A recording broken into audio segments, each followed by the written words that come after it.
बिस्मिल्लाहिर्रहमानिर्रहीम। मैं हूं मोहम्मद मंसूर एडवोकेट। कैसे हैं आप सब? आज का जो मौजू है बहुत ज़बरदस्त मौजू है और बहुत इम्पॉर्टेंट मौजू है जिस पर मैं कुछ बात करना चाहता हूं। मेरा पैगाम यह है कि और इल्तिजा है chief justice Sindh high court से और जुडिशरी के तमाम हाई प्रोफाइल जजेस से कि अल्लाह के वास्ते आप जुडिशरी में जो रिफॉर्म्स लेकर आइए। आज बुनियादी तौर पे एक मुकदमा था मलीर कोर्ट में जुडिशल मजिस्ट्रेट नंबर 1 के पास, और उसमें एफआईआर नंबर थी 400 थाना एयरपोर्ट, जिसमें पुलिस ऑफिसर ने उनको रिश्वत ना मिलने की बुनियाद पर एक शख्स को झूठे मुकदमे में गुटका मावा एक्ट के तहत गिरफ्तार किया और रिकवरी की।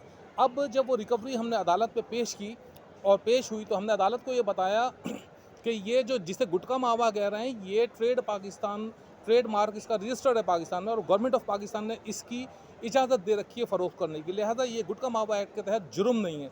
लेकिन बहुत अफसोस हुआ, बहुत तकलीफ़ हुई ये देख कर कि अदालत के जो जज साहब थे, जुडिशल मजिस्ट्रेट साहब, हमने उनको कहा कि ये मुकदमा नहीं बनता, इसको 63 सीआरपीसी के तहत डिस्चार्ज किया जाए।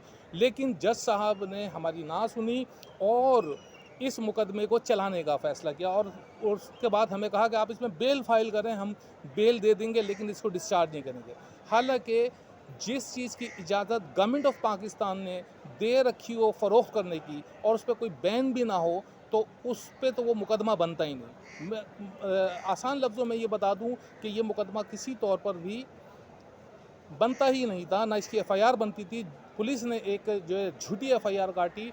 अब आगे जब ये मुकदमा चलेगा मुलजिम तो बरी हो जाएगा, लेकिन जब एक शख्स इंसाफ के दरवाजे पर सीढ़ियाँ चढ़ता है और उसको ड्रैग किया जाता है, उसको कानून के मुताबिक जलील किया जाता है, कानून के की कवर के तहत, तो वो उस शख्स के जो ईमान है, उस शख्स का जो पाकिस्तान पर एतमाद है और अदालतों पर जो एतमाद है वो ख़त्म हो जाता है। जज साहब जो कि यकीनन ट्रेन थे और जुडिशरी की उन्होंने तरबियत भी ले रखी है, उन्होंने इस कानूनी पॉइंट को नज़रअंदाज करते हुए केस को चलाने का जो है फ़ैसला किया है, जबकि ये केस बनता ही नहीं है। तो मेरी चीफ़ जस्टिस ऑफ पाकिस्तान और chief justice Sindh high court साहब से यही गुजारिश है कि आप जो हैं अपने नीचे जो जुडिशरी है थोड़ा उसका हाल अहवाल देखिए और उस पर रिफॉर्म्स लेकर आइए, और ऐसे जजेस जो कि कानून के मुताबिक काम नहीं कर रहे, वो जुडिशरी के लिए बदनामी का सबब बन रहे हैं, उनके ख़िलाफ़ भी कार्रवाई करें, और जो झूठे मुकदमात